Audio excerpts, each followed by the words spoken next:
Welcome to Look Up Guest House, Retreat and Prayer Center. When you first come in, we'll be happy to receive you at our reception, then proceed to our cozy and well-equipped accommodation facilities. We aim to provide our guests with a unique, comfortable, and worthwhile experience.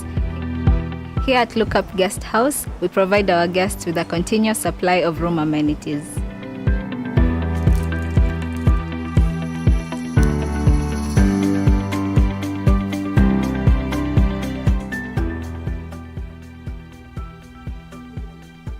A cool environment for all your retreat activities.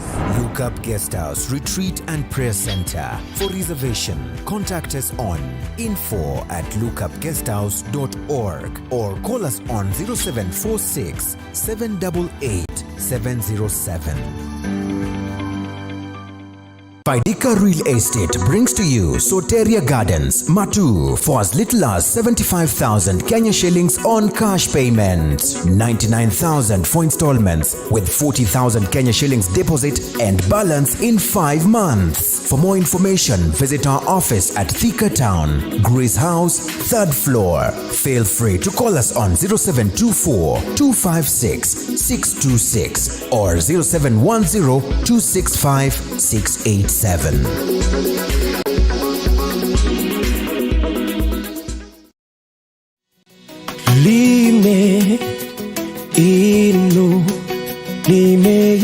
Many of your problems, you, and I mean you, must pray for them. It is only in the place of prayer where you establish a relationship between you and God, because there are battles you must fight.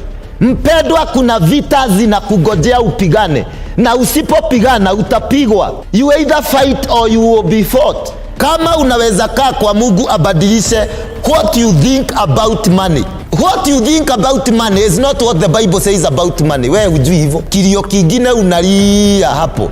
Shida zingine zimekufuata tangia uzaliwe. Ungetafuta dhabihu nzuri, uombe nayo mbele ya Mungu. Hiyo shida ingeenda haraka, ingeenda asubuhi. Neno la Hekma with Pastor Ruben Thuo. Tuesdays at 8:30 p.m. only on Look Up TV. Like, follow, subscribe, click the notification button. Join the Look Up TV movement now.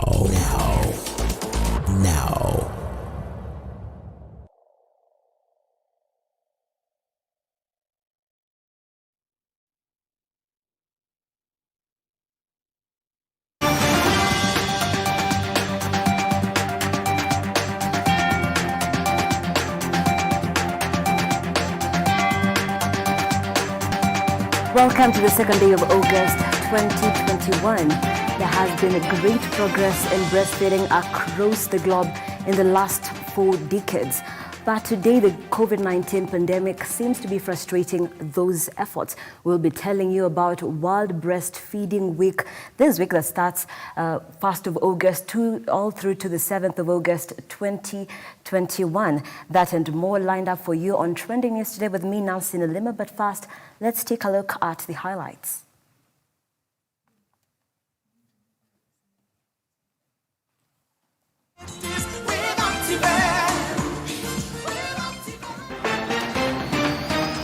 Ahead on Trending News today, as Vermont students officially join secondary school, parents decry high costs and COVID-19 remains a major challenge. The world marks Breastfeeding Week. The COVID-19 pandemic feared to be slowing down the gains made so far. And MPs who leave Parliament will continue to enjoy medical cover without contributing if the House adopts proposal contained in a report.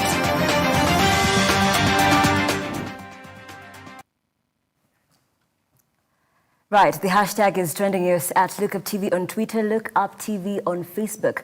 And you can also engage with me using the SMS number 20374. Let's trend for the next 30 minutes. And the bulletin begins now. Over 1 million candidates who sat for the Kenya Certificate of Primary Education KCP examinations for the year 2020 have started reporting to secondary school today. This marking the first time all 15 million learners across the country will be in school at the same time since the disruption of learning by the COVID-19 pandemic last year. Angelica Pingo now reports.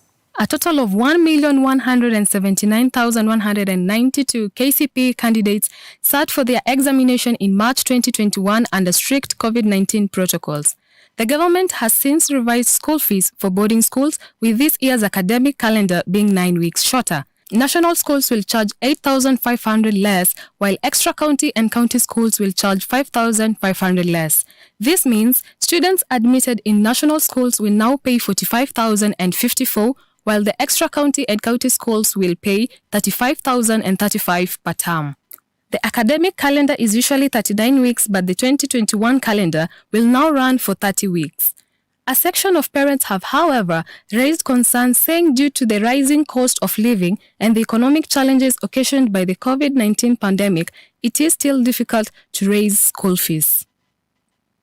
This is even as the government has extended the registration of KCPE and KCSE candidates by 2 weeks. According to Education CS George Magoha, the opportunity is given to ensure all candidates are registered. The registration exercise was earlier scheduled to close on July 31, 2021, but has now been extended to August 14, 2021. The registration deadline will be followed with verification of candidates' registration details as captured in the 2021 KCPE and KCSE nominal rolls between August 16 and 27, 2021. Angelique Opingo, Lookup TV. Thank you, Angelique, for that report. And moving on, as the world celebrates Breastfeeding Week, mothers are being encouraged to breastfeed their children until the age of 2. Our reporter now reports. Breast milk is the first food for an infant after birth. During breastfeeding, a mother and a child bond both physically and emotionally. The world celebrates World Breastfeeding Week from August 1st to August 7th every year to spread awareness on its importance and need. Breast milk is most essential and nutritious for a child for at least 6 months. Mothers are, however, advised to continue breastfeeding until the age of 2 years as the child starts taking food. Breast milk protects a child from many infections and boosts their immune. Breastfeeding also reduces the risk of cancer among women. The history of Breastfeeding Week is dated back to 1990 when WHO and UNICEF created a memorandum to promote and support breastfeeding. In 1991, the World Association of Breastfeeding Action was formed to execute UNICEF and WHO goals. 1992, a whole week was dedicated to promote this campaign. Earlier, 70 countries had initiated celebrating the World Breastfeeding Week. However, at present the number has risen to 170 countries. This year's theme on breastfeeding is Protect Breastfeeding. The objectives include informing people about the importance of breastfeeding, anchor breastfeeding support as a vital public health responsibility, engage with individuals and organizations for greater impact, and galvanize action on protecting breastfeeding to improve public health. In Kenya, Pumwani Hospital has set a breast milk bank, being the second country to set a breast milk bank in Africa. The breast milk bank is to help premature babies, underweight babies, and babies whose mothers cannot breastfeed. The Breastfeeding Mothers Bill gives a mother the right to breastfeed freely. The bill further requires employees to provide a lactating room for breastfeeding employees to either breastfeed or express milk for their children. It is therefore important for a mother to breastfeed her child to ensure good health for the child. Wangari Mwangi, Lookup TV, Nairobi. Thank you, Wangari Mwangi, for that report. And you can engage with me using the SMS numbers 20374. What do you know about World Breastfeeding Week? Are you a young mother? Are you breastfeeding your child up to the age of 2 years?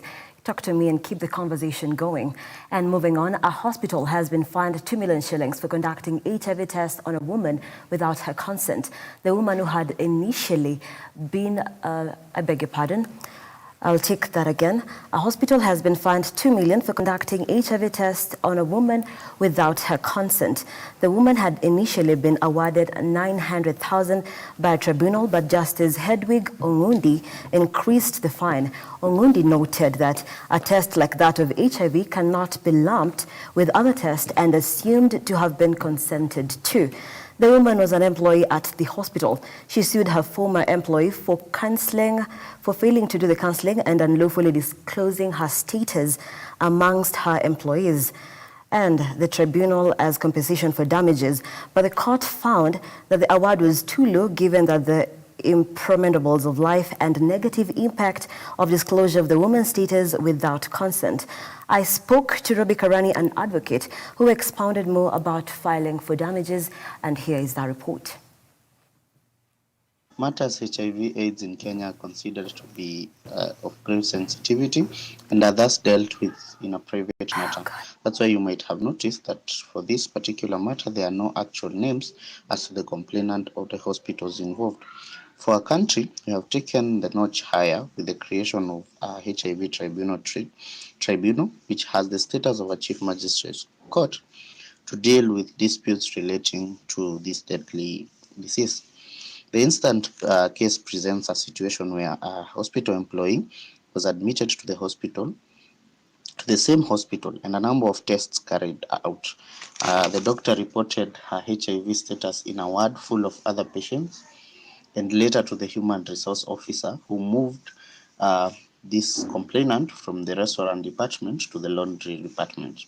She took the hospital to, or rather her employer, to the tribunal, and was awarded Kenya shillings 900,000. Aggrieved by this, she again moved to the High Court, where the court awarded her damages in the amount of Kenya shillings 2 million. First, it is important to note the Republic of Kenya is governed by the common law, and as such, the general rule in the law of torts is that the damage is occasioning of harm or injury. This harm or injury may be in the form of physical injury, psychological harm, or monetary loss.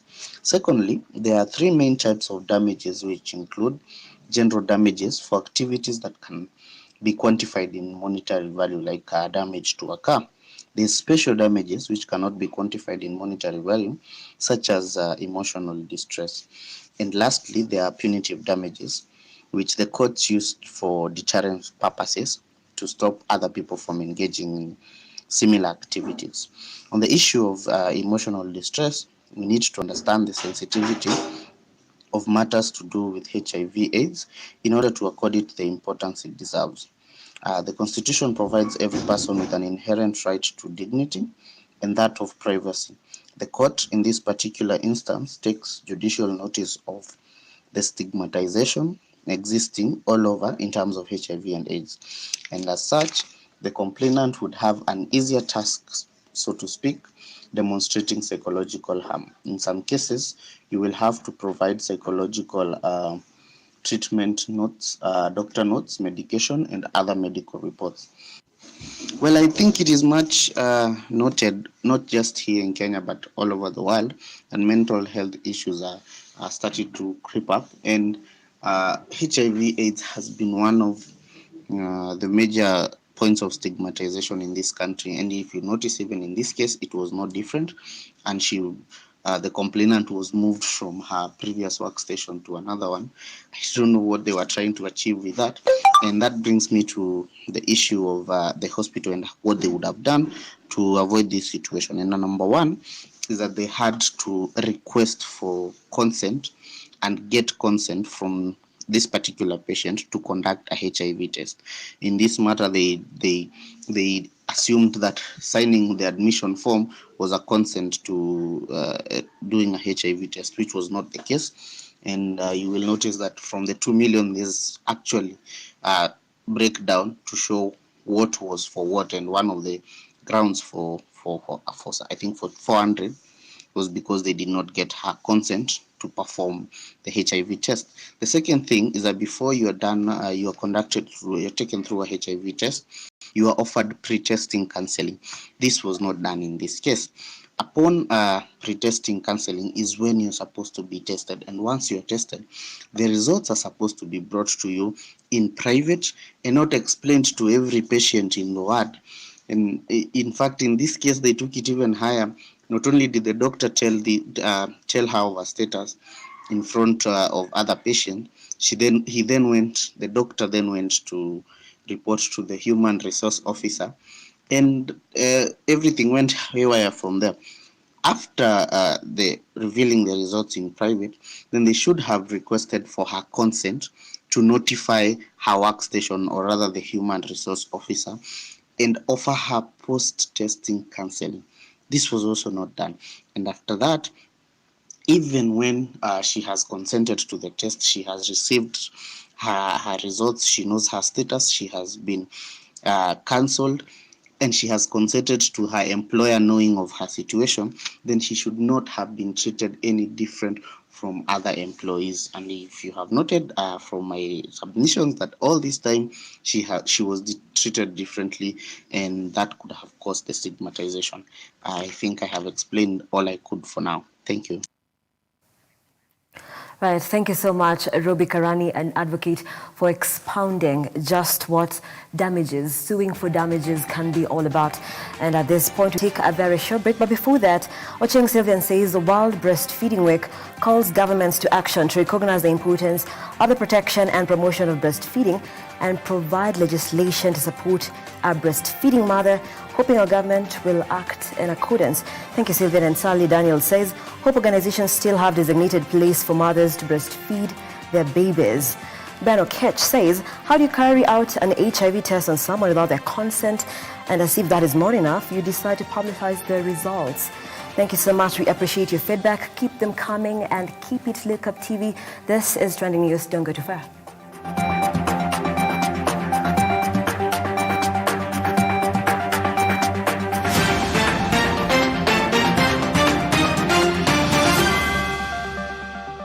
Like, follow, subscribe, click the notification button. Join the Look Up TV movement now.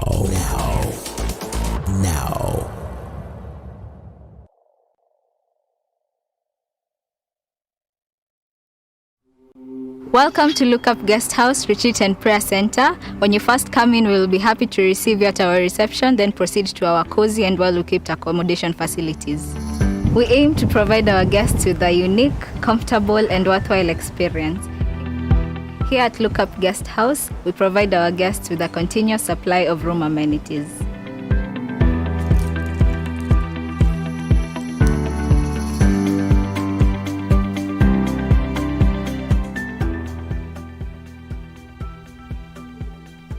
A cool environment for all your retreat activities.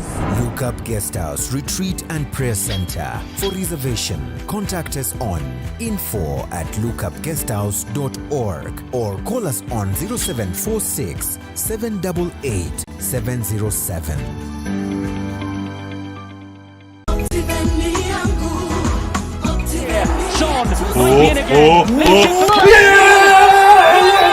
You guys have to tweet about this. What phone is this? Hey, looks good. How much is it? You haven't heard of the Optiven offer? No. I must exclusive invest too. Optiven has this amazing offer. Huh? If you make a commitment of 900k in any of their value-added projects, you get rewarded with a cool smartphone, bro.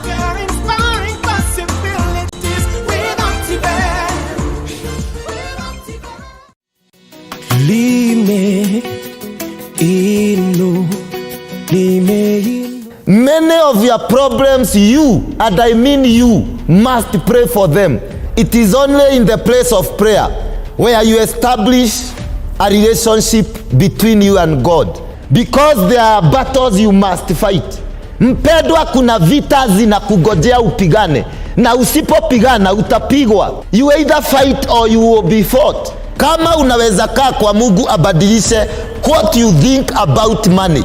What you think about money is not what the Bible says about money. Wewe hujui hivyo. Kilio kingine unalia hapo. Shida zingine zimekufuata tangia uzaliwe. Ungetafuta dhabihu nzuri, uombe nayo mbele ya Mungu. Hiyo shida ingeenda haraka, ingeenda asubuhi.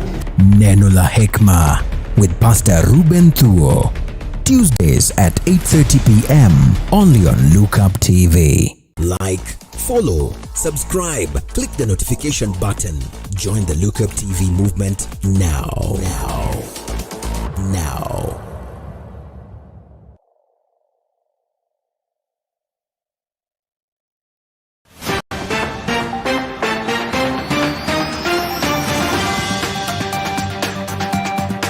Welcome back. Thank you so much for keeping it Look Up TV. The hashtag is Trending News. With me, Nancy Nalima, ready to give you stories that are making headlines across Kenya, Africa, and the rest of the world in the next less than 10 minutes. And we move on. Kimilili MP Didmus Barasa has been released from jail on a 100,000 bond only hours after he was arrested at his Kimilili home. The MP had his day in court today to answer to the charges of assaulting popular musician and contractor Stephen Masinde, popularly known as Steve K, in a public event last weekend. The hearing of the case has been set for the 27th of September. A video footage has been trending on social networks for the better part of the weekend, showing Kimilili Member of Parliament Didmus Barasa slapping musician Steve K at a public event last weekend. According to reports, Barasa had gone to launch new classrooms constructed at the Baptist Lurare Primary School in Kimilili under the National Government CDF fund.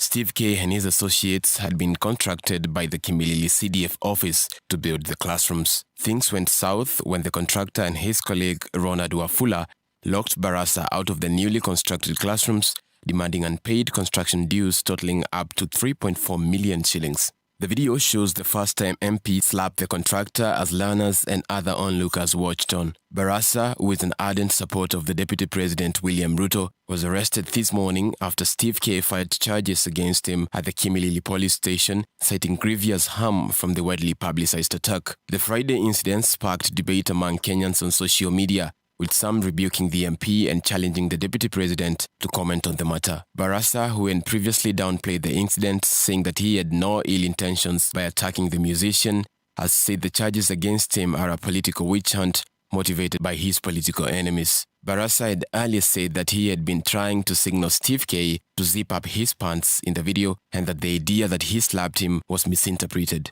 The musician has since refuted this account. The case will be heard again on the 27th of September at the Kimilili Law Courts. Waris Kimathi, Look Up TV. Thank you, Waris, for that report. And taxpayers will dig deep into their pockets to enable improved health coverage for members of Parliament even after leaving the Parliament. If the House adopts proposal contained in a report, the National Assembly Constitutional Implementation Oversight Committee has proposed a revision of the Parliamentary Pensions Act to provide for medical cover for state officers who qualify under the law. Our business reporter Carol Ongari Wanjiru has the report. The Parliament will consider the report by the committee chaired by Ndaragwa MP Jeremiah Kioni this week. In the proposed act, the MPs who leave Parliament will continue to enjoy health coverage without contributing to it, just like other state officers such as the Deputy President, Prime Minister, Vice President, Chief Justice, and the Speakers of both houses. Currently, those covered under the retirement benefits include Deputy President and designated state officers in the Act 2015, who enjoy full medical and hospital cover for local and overseas treatment, with a reputable insurance company for the entitled person and the spouse. Among others enjoying the benefits at this time are former Prime Minister Raila Odinga, former Vice President Kalonzo Musyoka, former Chief Justice Willie Mutunga, and David Maraga. Although the committee is pushing for the inclusion of MPs into the category of Deputy President and designated state officers, as stipulated in Retirement Benefits Act 2015, there is a bill in the House seeking to establish a voluntary post-retirement medical scheme for MPs.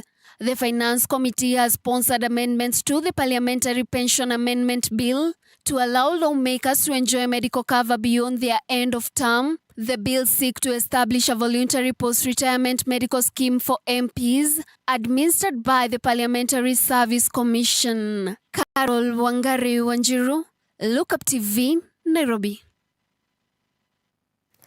Thank you, Carol. And the African Voice says, is this one of the ways that the MPs are using to enrich themselves even after retirement? Those are his thoughts. And moving on, passengers using the SGR, which is Kenya's standard gauge railway trains, will from this month not be allowed to pay cash when traveling. The Kenya Railway Service has announced that the railway service will be operating cashless payments only. In the notice dated August 1st, the acceptable payment mode of Madaraka Express train ticket will be debit, credit and M-Pesa. The Mombasa-Nairobi SGR connects Nairobi, the capital of Kenya, and Mombasa, the largest post in East Africa, with a total length of about 480 kilometers.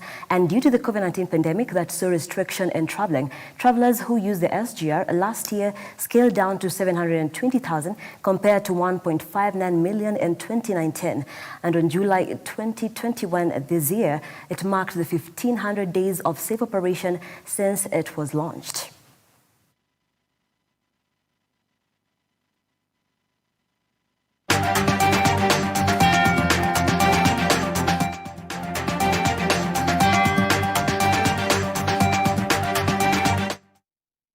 Across the borders. And now in our international roundup, Tanzania President Samia Suluhu Hassan is expected to arrive in Rwanda today for a two-day visit at the invitation of her colleague President Paul Kagame. The agenda for this visit will be to hold talks with President Kagame as well as to witness the signing of a bilateral pact between Rwanda and Tanzania. And as Roger Muriuki now informs us, since President Samia Suluhu took over, this will be the third country in East Africa where she is making a state visit. Office of the President of Rwanda have confirmed that President of Tanzania, Samia Suluhu, will arrive into Rwanda today for a two-day visit aimed at strengthening relations between the two countries. On Tuesday, President Kagame and President Suluhu Hassan are also expected to visit a number of companies in various sectors, including the Special Economic Zone, which is home to 120 companies. In a letter inviting President Samia Suluhu to Rwanda, President Kagame extended his condolences to the country following the death of President John Pombe Magufuli and congratulated Her Excellency President Samia Suluhu on winning the election as president.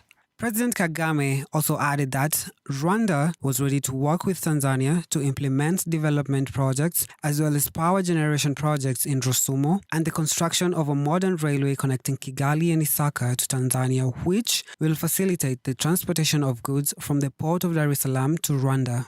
Despite the late President John Magufuli cutting off communication with other countries, President Samia Suluhu has been busy meeting with the neighboring countries and signing bilateral pacts with them. The first visit was to Uganda on the 11th of April, where she paid a one-day state visit to meet with President Yoweri Museveni at the East African crude oil pipeline, where they also signed the final agreement on the pipeline project investment for East African crude oil. The second visit was to Kenya on 4th of May. The two-day visit in Kenya was aimed at improving trade ties between the two countries. Although it is considered that during the late President Magufuli's time, other countries, it was believed, had weak relations with Tanzania, since coming to power, President Samia Suluhu has not been afraid to show that she is ready to take a different approach.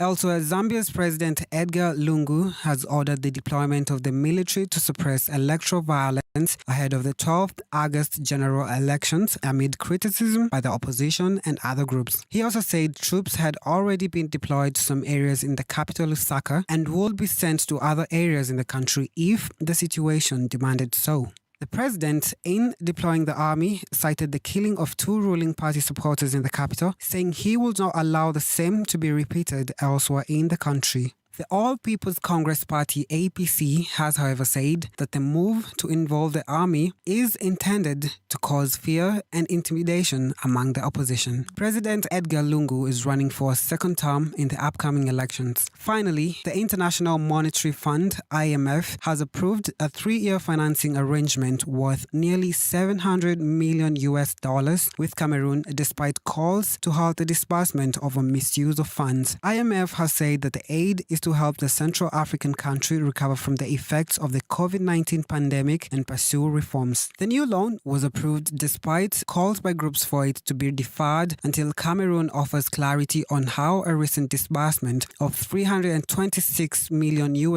equivalent to $180 billion for use in fighting COVID-19 was spent. The preliminary investigation by the audit bench of the court indicated that some government officials were involved in corruption, wasteful spending, improper accounting, irregular procurements and allowances, conflict of interest, and embezzlement of cash. In a letter to IMF Managing Director Kristalina Georgieva, some 21 female Cameroonian activists and opposition members demanded that the IMF should stop the new disbursement until the government shows proof of transparency transparent management of funds. The activists' call was echoed by Human Rights Watch HRW, who said IMF should ensure the new loan is used to meet its human rights obligations and not lost to corruption. Roger Morioki, Look Up TV.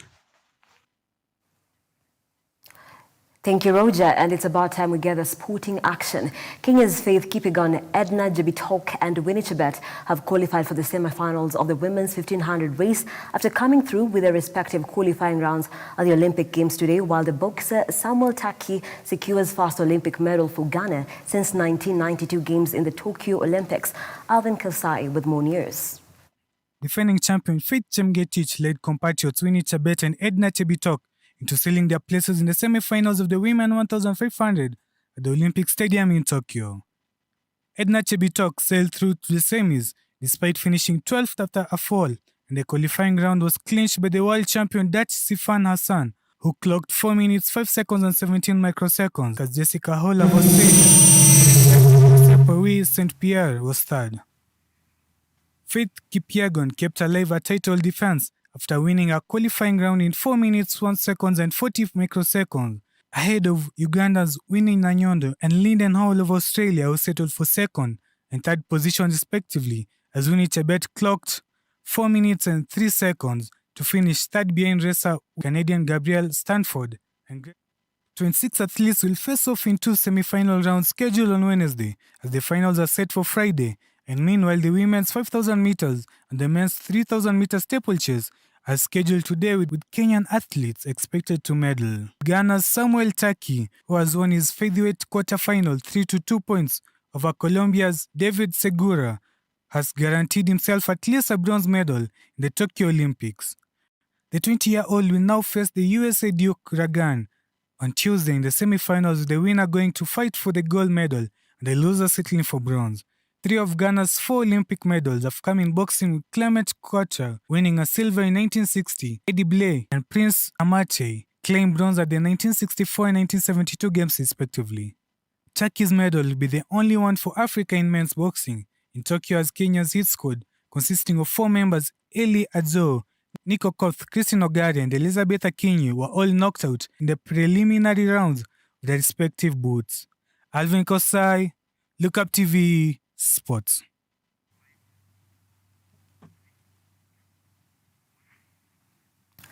Thank you, Alvin Kosai, for that sporting action. And hashtag Let's Go Team Kenya is trending. And we have to support our Kenyans who are in the Olympics.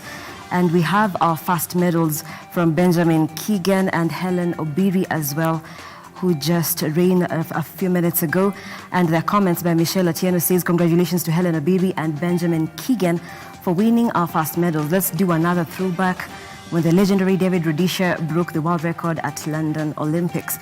So we're looking back to our previous victories. And the African Voice says, we need to appreciate her efforts. That is CS Madam Mohammed, Amina Mohammed, as she's made the team Kenya comfortable as they compete in the Tokyo Olympics.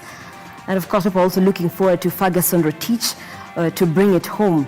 And he says, mark this post for future reference. He will be in the run at the 800 meters. And Kenya gets its first medal at the Olympics. People just congratulating Benjamin Keegan, who wins a bronze at the men's 3,000 steeplechase finals. The hashtag is Let's Go Team Kenya. Across Twitter and everywhere else, let's support our own at the Tokyo Olympics. And that is it from us here on Trending News. I am Nancy Nalima. Thank you so much for watching, and do keep it Look Up TV for our subsequent bulletins at 7 p.m. with Lamek Aungo. Thank you for watching.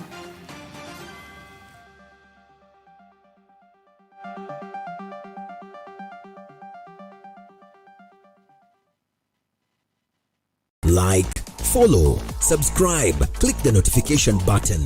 Join the Look Up TV movement now.